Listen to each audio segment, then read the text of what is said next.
Let's talk property, shall we? Sadiq Khan.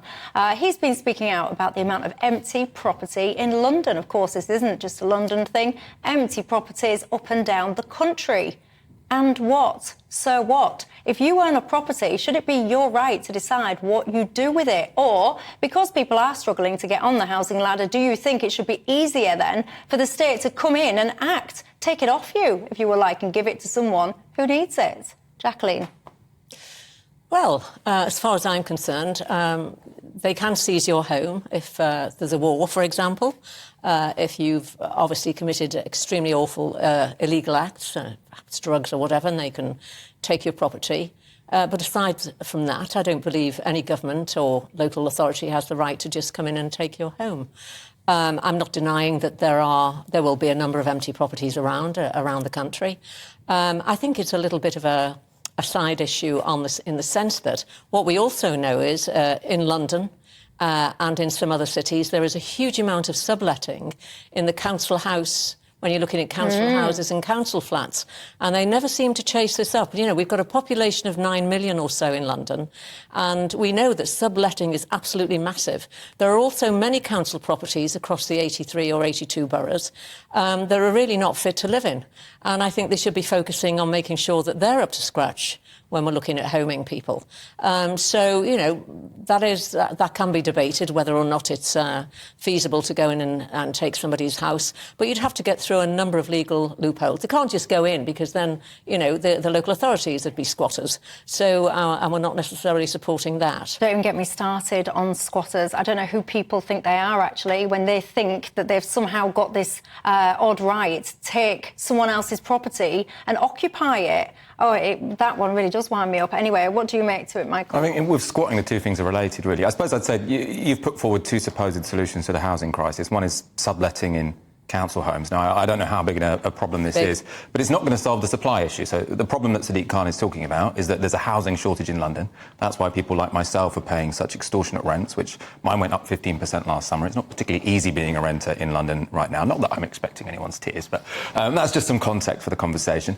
And so the empty homes discussion is about how to bring more properties onto the market. So if someone's subletting a property, that's not taking a property off the market because someone's still living in it. What we need is more properties for people to live in. And there is a problem if you've got people with... We need to look at affordable.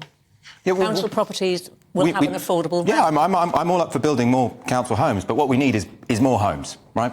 And we do have a problem in London whereby people who are incredibly rich, so inequality is growing in society, especially over the COVID pandemic. Lots of people got very rich, and I think that's why there are now more empty homes, because people are buying up these homes as an investment because they think that it will increase in value over time. So it's a speculative asset, and that's taking it out of the market for people who want to treat houses as homes.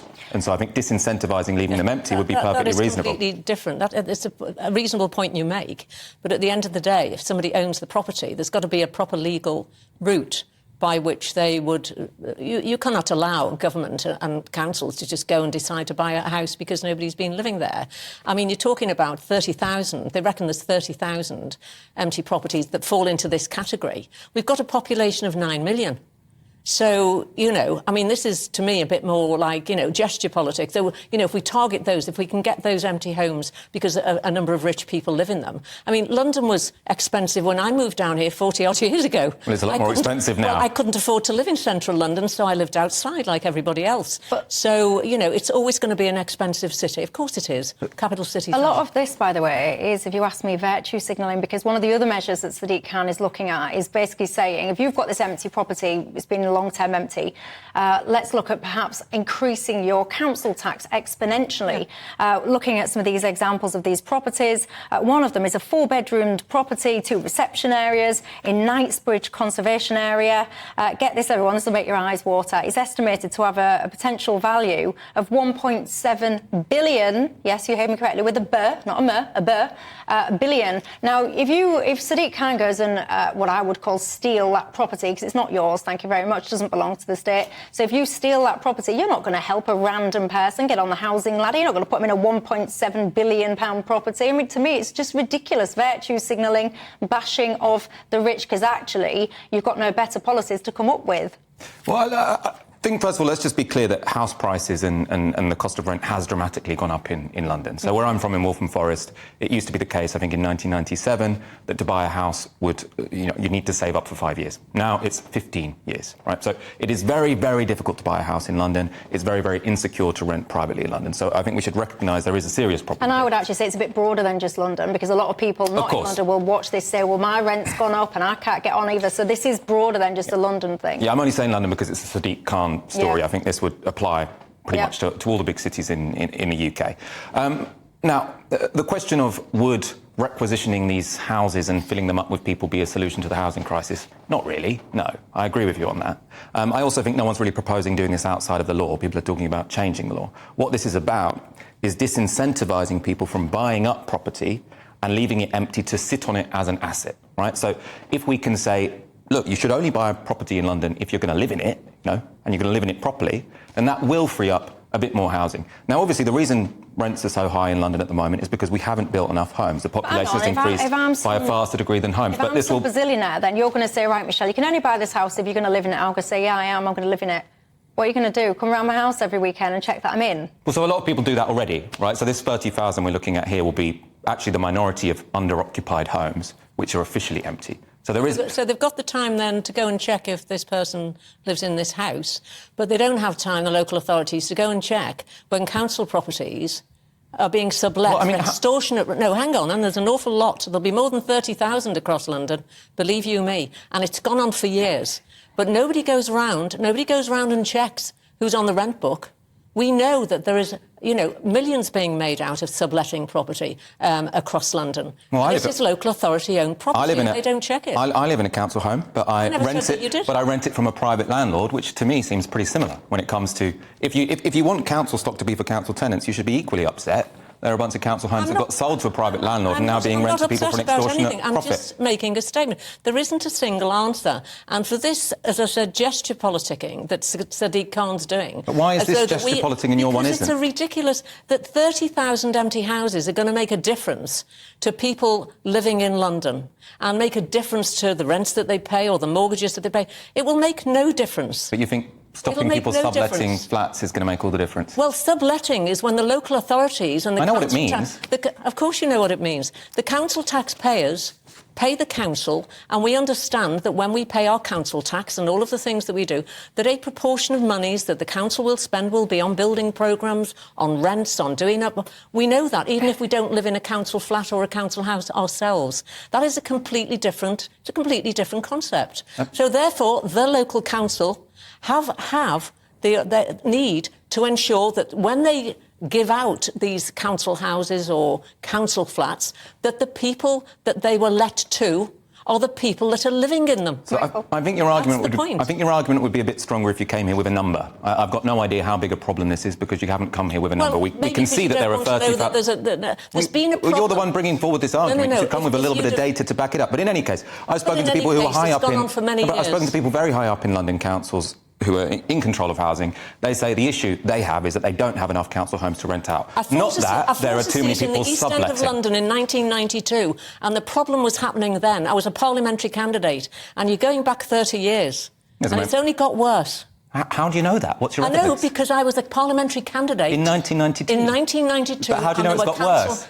Because I know for a fact that it's got worse. How? Because I do my homework. But show us it then. You do yours, when you come on, then you can... When you go to school, if you say, you can't normally just say, I've done my homework, you normally have to show your homework. So I'm asking you to show you're working. Correct me if I'm wrong, because this is a sensitive issue, so I hope that I'm not wrong. But wasn't there an issue with the Grenfell situation when they were trying to get the death toll at the end of that horrific situation? It was incredibly hard to figure out who'd been in the property and who hadn't, because a lot of the, not a lot, but many of the people there were perhaps being subletted too, so some of the records weren't tallying up, so it was quite hard to get the final numbers and things of who died. I think, because I remember there being a big discussion straight after the fire that people thought they hadn't got the number right. It did turn out that they had got the number right. There was a big issue with Grenfell. You're absolutely right. There was a huge issue over that, and the subletting made it very, very difficult for the authorities to check who lived there. I think if your lesson from Grenfell is that too many people are subletting their flats, and not that we have a system whereby we plastered a tower block with flammable cladding, then I think you're probably lacking some perspective. No, hang on, because don't misrepresent things. Anyone with a single brain cell will be deeply concerned by the fact that a high-rise property went up in flames because of cladding. Every single person in the land would have been, should still be concerned, because that issue is not fixed, I would argue, by the way. That, to me, is one of the tragedies in our society, that I would argue that still that issue perhaps hasn't been taken seriously as much as it should have been in terms of the cladding, etc. So don't conflate the two. Well, nobody is sitting here, I'm certainly not sitting here saying I'm more concerned about the fact that there was a sublet than there was that people perished in a fire. That's not what I'm saying at all. And neither am I, so do not... we can have a good look. We can have a decent debate tonight about a number of different things. Just be careful where you put the bar. So the point I'm saying is that there is a housing crisis in London, and what we need to be clear about is our priorities. Now, our priorities for me should be bringing more properties onto the market, both to rent and to buy, and we should also be funding councils properly to build council flats. He needs to get his building programme going. He's the Mayor of London. He's been the Mayor for several years. He's built actually more council homes than the rest of the country combined. Was it 114,000 and he's been the Mayor for 7 years? Yeah, but it's a lot more than under Boris Johnson building council homes. I mean, I want more. Yes, let's get more money to local authorities so they can build more council homes. We agree on that. He's more focused on 30,000 houses that nobody lives in. He's not more focused on that. It's just a press release. Quick question before I go to my break. You're always going to be chasing your tail, no matter who is in charge, no matter which city, no matter which council, because the fact of the matter is we are increasing population in this country vastly every single year. So we can, shim-shammy around about all these different housing measures and this talk about building on green belts and all the rest of it. The simple fact is, if you keep increasing your population to levels that we're experiencing right now, your housing, you're never going to have enough houses to go around. You're always going to chase your tail. Well, you're not going to have enough housing to go around if you don't build enough, right? So I think if there was some proper forward planning, we are very capable as a country of building a lot more houses than we do. There are many European countries that do build a lot more houses than we do per capita. Now, there are many benefits to immigration. My argument would be, let's celebrate that and build enough houses. Other people will have a different argument. Very difficult, though, if you've had 1 million people arrive in 3 or 4 years. It's extremely difficult, and they're not all focused in London, but around the country. It's very hard for, particularly when you look at illegal immigration, for then any local authorities, whatever political party, it's irrelevant, to try and plan and get the infrastructure right, and obviously project the number of houses. You can't just say, well, we'll build these houses next week, because it doesn't work like that. You know that. You've got to have a lead-in time, they've got to get the planning permit, they've got to do a whole raft of things. Wow. So there is a combination of reasons why it's a big challenge, frankly.